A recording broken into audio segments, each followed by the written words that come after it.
Olá pessoal, no vídeo de hoje eu vou comentar um pouco sobre como preparar um artigo científico. Então, primeiramente, acho que vale a pena dizer algumas palavras sobre esse gênero literário, o artigo científico. Vou só mencionar algumas das suas especificidades. É muito importante quando você escreve um artigo para ser publicado em uma revista científica, que você não pense em um leitor hipotético, em um leitor ideal. Talvez o fator mais distintivo desse tipo de produto é que você está escrevendo para pessoas reais.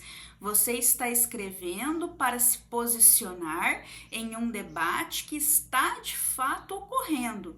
Quer dizer, existe uma comunidade de pesquisadores concretamente situada com a qual você quer contribuir. Você precisa convencer esses pesquisadores de que eles ganham alguma coisa lendo o seu trabalho.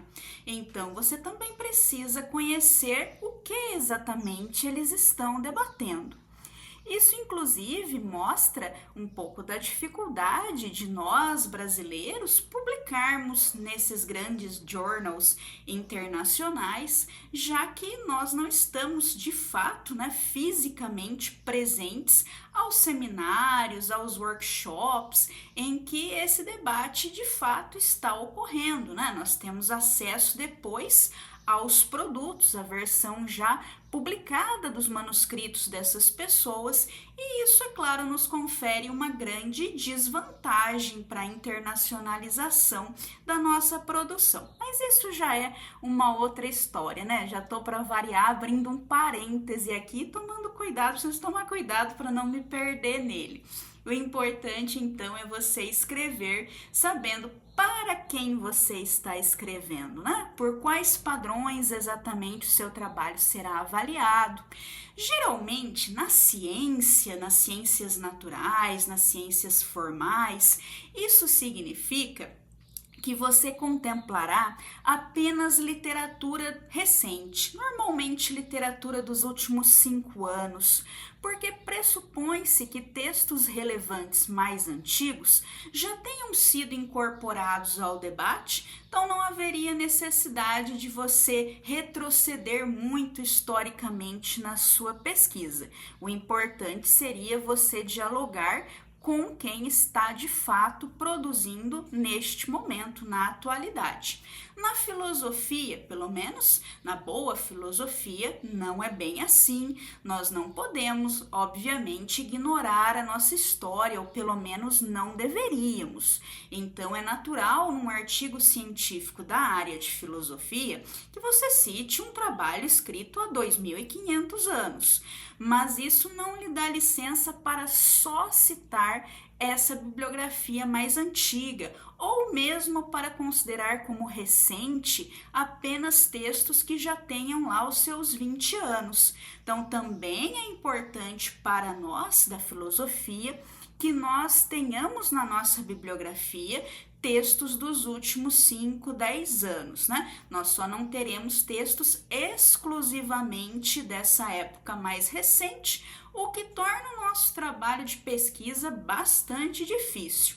Outro fator que dificulta um pouco mais a produção de artigos na área de filosofia é que nós também não podemos, na maioria das vezes, ler artigos apenas pensando uma ou outra informação de que nós tenhamos como mais relevante. Nós precisamos, de fato, ler a fundo cada um desses artigos, pelo menos no que se trata da nossa bibliografia mais básica. Claro que às vezes nós lemos um artigo apenas para confirmar que uma tese foi de fato defendida nele. Nós não precisamos fazer uma reconstrução cuidadosa de todo o argumento do artigo.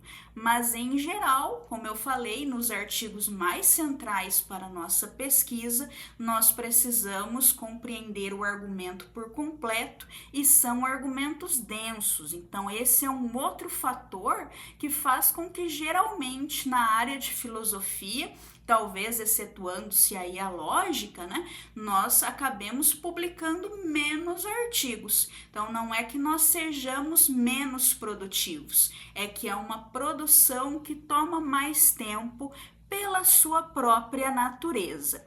E, é claro, quando você tem em vista, então, o que exatamente você precisa fazer ao publicar um artigo, isso já facilita um pouco o seu trabalho, né? Um outro ponto que eu também gostaria de abordar, além deste do gênero próprio artigo científico, é algo que eu já insisto bastante aqui no canal. Se esse não é o primeiro vídeo que você assiste do meu canal, você sabe que um tema recorrente por aqui é que você nunca começa o trabalho de escrita diretamente pelo manuscrito. Você não deve entender que você primeiro lê simplesmente, faz pequenas notas nas margens, a marginália, né? Você simplesmente sublinha o texto e o trabalho de escrita para valer mesmo só começa na hora que você vai para o manuscrito. Isso é a receita do fracasso.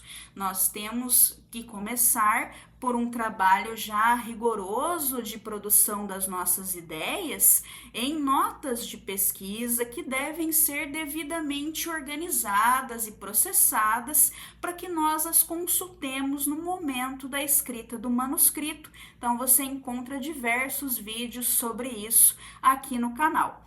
Mais recentemente, eu também publiquei um vídeo sobre mapas de conteúdo como um intermediário entre o sistema de notas e produtos sobre um determinado tema, né? Então eu expliquei, acho que no penúltimo vídeo que eu publiquei aqui no canal, né?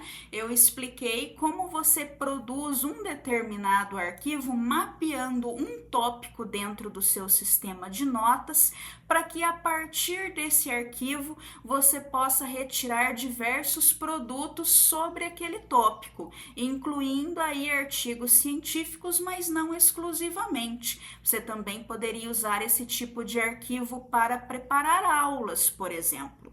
Já no vídeo de hoje, eu quero mostrar que existe ainda uma outra etapa intermediária entre o seu sistema de notas e o artigo científico propriamente dito, entre a produção do manuscrito.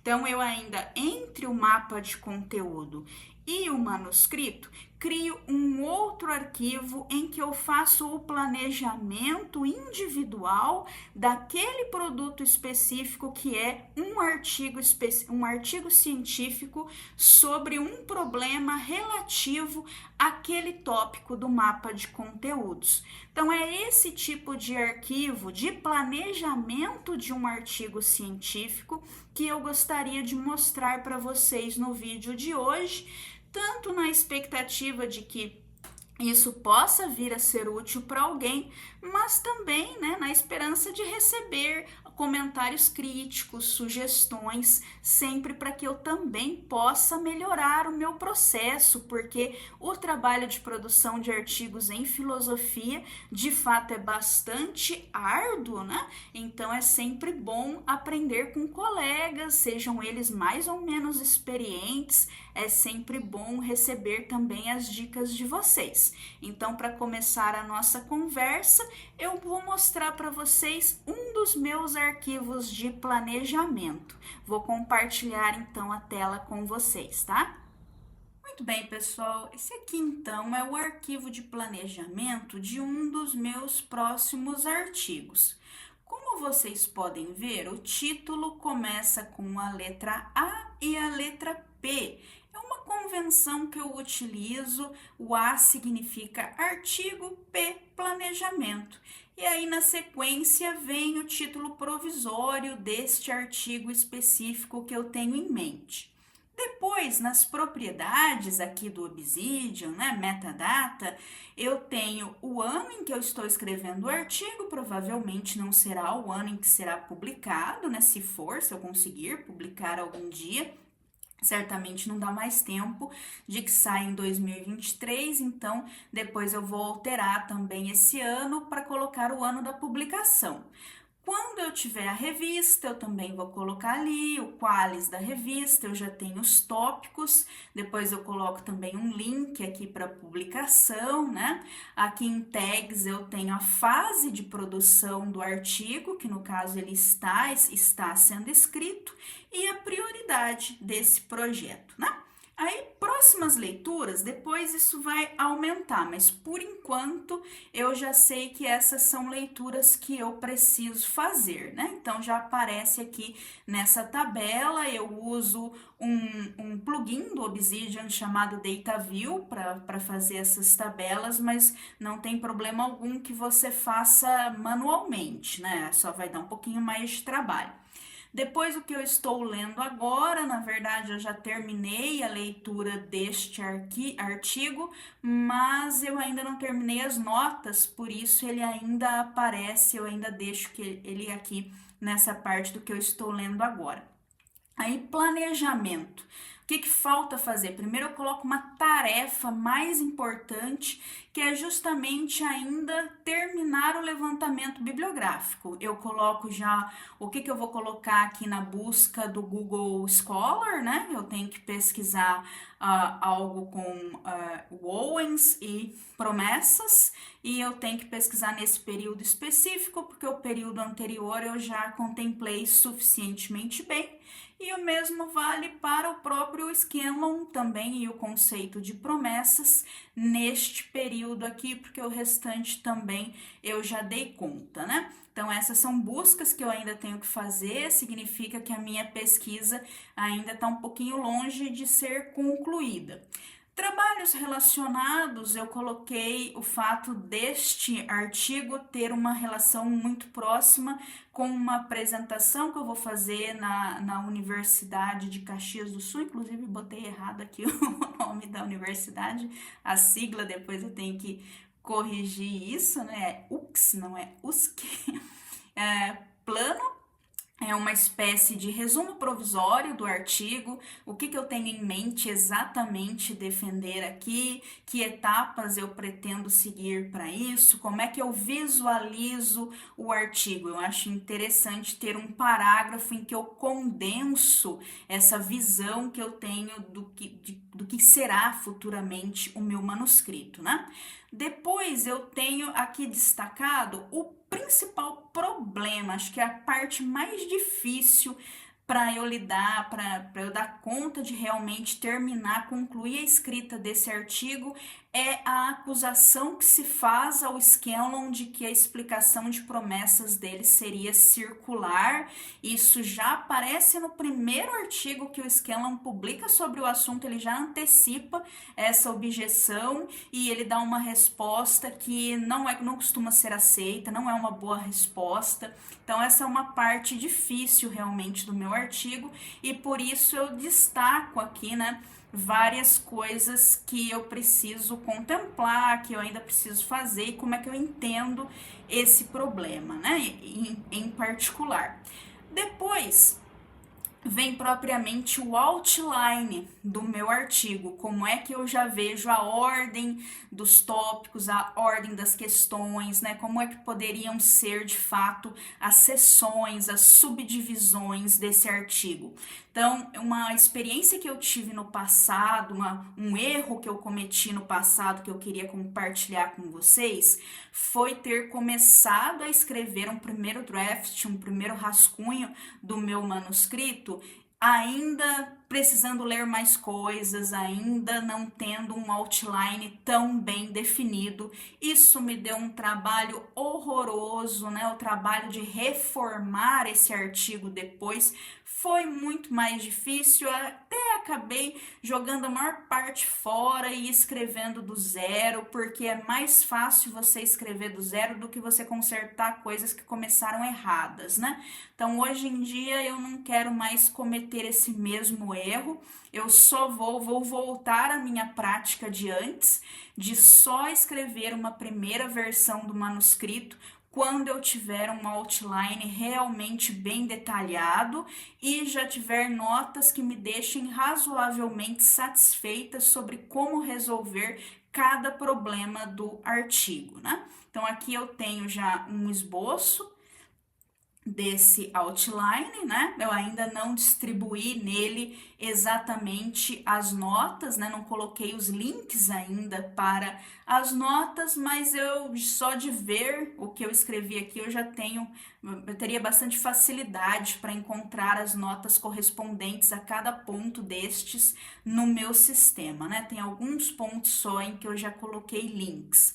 Depois eu tenho aqui algumas notas soltas, algumas ideias que eu apenas rascunhei, né? Talvez algumas coisas aqui nem façam mais sentido para mim. Depois eu tenho que ver o que eu aproveito no outline, o que eu vou deletar. Mas aqui é uma parte, então, para eu ficar escrevendo ideias que apareçam sobre o artigo e que eu não organize, não tenho organizado ainda muito bem numa ordem lógica dentro do outline. Depois eu tenho aqui a bibliografia básica, né? Do que eu li até hoje sobre promessas, esses seriam os textos mais importantes para esse artigo por enquanto. Então, só de eu ter esses links aqui, clicando em cada um desses links, eu vou encontrar diversas ideias minhas mesmo, que já vão contribuir para que eu coloque carne nesse esqueleto aqui, né? Então, muito do que eu vou escrever para preencher essa estrutura com conteúdo virá do que eu encontrarei clicando nesses links, inclusive outros links que estão dentro desses arquivos, tá?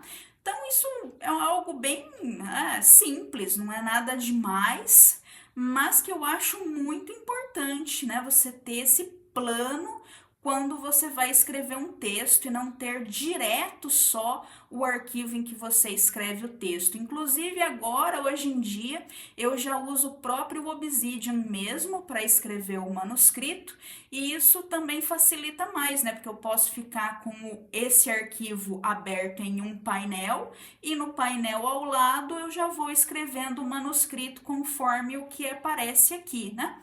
Então, essa é uma sugestão que eu faço para vocês, né? Que pensem bem nos principais problemas, no que ainda falta fazer no artigo, no que ordem você vai apresentar os seus argumentos e as suas ideias no artigo, né? E só depois de você ter isso já mais claro, mais acabado, é que você de fato começa a redação do primeiro rascunho.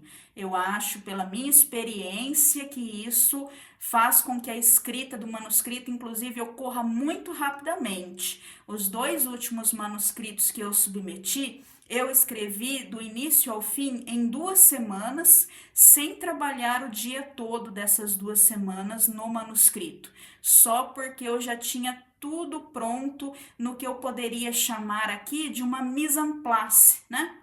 É como você, quando vai cozinhar, quando um grande chefe vai preparar o seu prato, né? Ele começa pela mise en place, ele começa separando todos os ingredientes, se certificando de que ele tem à disposição tudo de que ele vai precisar na receita. Cada ingrediente já recebe o seu preparo, já é picado da forma que tem que ser, né? Cortado como precisa ser cortado para entrar na receita e só então ele passa a cozinhar, depois que a mise en place tá muito bem feita, tá tudo certinho. Então, a minha dica é essa, né? Crie um arquivo para ser a sua mise en place de cada artigo que você for produzir. E eu fico aí aberta para suas sugestões, também questões que vocês possam querer fazer. E por hoje seria isso. Até a próxima. Então, pessoal, muito obrigada pela atenção de vocês.